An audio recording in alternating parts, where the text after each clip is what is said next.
Hello, this is Robert Lawson Vaughn, and I am here to introduce you to a new company called TrxSys. And what we do at TrxSys is we are redesigning how transactional data will work going into the future.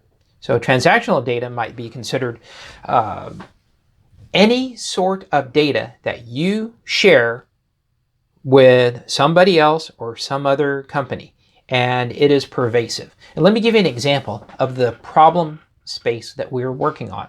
So suppose you have a bank account, maybe it's with Wells Fargo, and you want to leave Wells Fargo and move to Bank of America, just for example. Well, you can take your cash out of Wells Fargo and you can move it over to Bank of America. No problem with portability of cash, okay? But suppose you start to think, well, I've had a bank account with Wells Fargo for 20 years. Maybe I should move my transaction history, all of my checks, all of my credit card transactions, all of that transactional data. It'd be nice to be able to move that over to Bank of America. Well, you cannot do that. All right, that is not possible. And that is a problem space that we're working on, is data portability. But we're not focusing exclusively on the financial industry. The same applies to insurance, like health insurance. Do you have the ability to authoritatively move your data to another institution such that they will look at that data as being whole and authoritative? Okay, another example is like with this video that I'm recording for YouTube. I'll upload this video to YouTube, and that is a transaction. You, as somebody who is viewing this, you go to YouTube, and just by the simple fact of going to YouTube and downloading this video or playing this video, that is a transaction also. It's just that YouTube and Google are able to monetize that transactional data because you do not have the control to determine who monetizes that data of yours. Okay, and that's just simply the way that the internet has evolved. The same thing happens with companies that want to share data. There are a lot of complex methods involved with companies that want to share data. And one of the challenges with how companies share data is that once that data leaves them, once they share that data, then they lose control over that data. The same is with you. Once you perform a transaction on the internet, you share data, then you've lost control of that data. So let's go back to where all of this started, with Satoshi Nakamoto and the release of Bitcoin.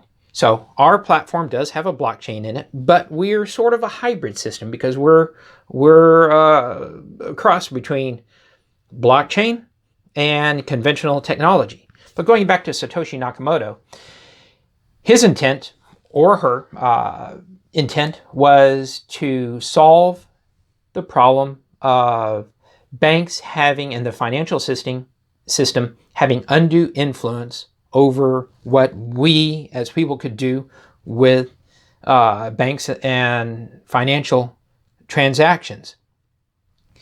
Now, what Satoshi Nakamoto did was he came up with a blockchain system. And we're not going to go into big description right now as to what blockchain is, but basically it is a ledger of transactions, everybody's transactions, and they are distributed among many thousands of different nodes to process those transactions. Now, unfortunately, there are far too many problems with blockchain, whether it's Bitcoin, Ethereum, private blockchain, and with conventional technology, to solve the problem that we have set out to solve.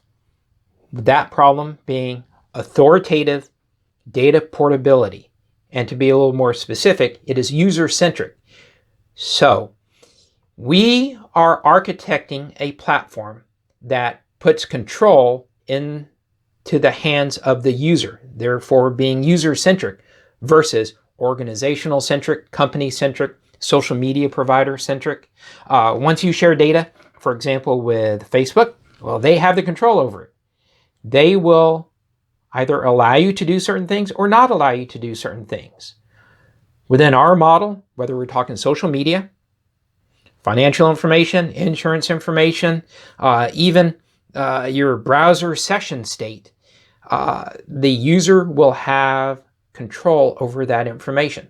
So that's what we have set out to solve, is user-centric, authoritative data portability.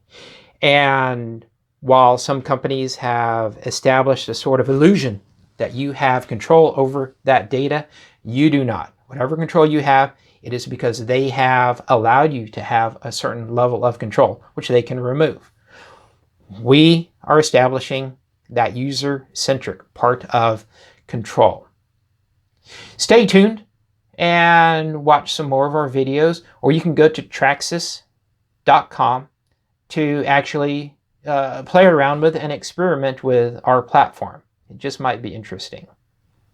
Thanks and have a great day.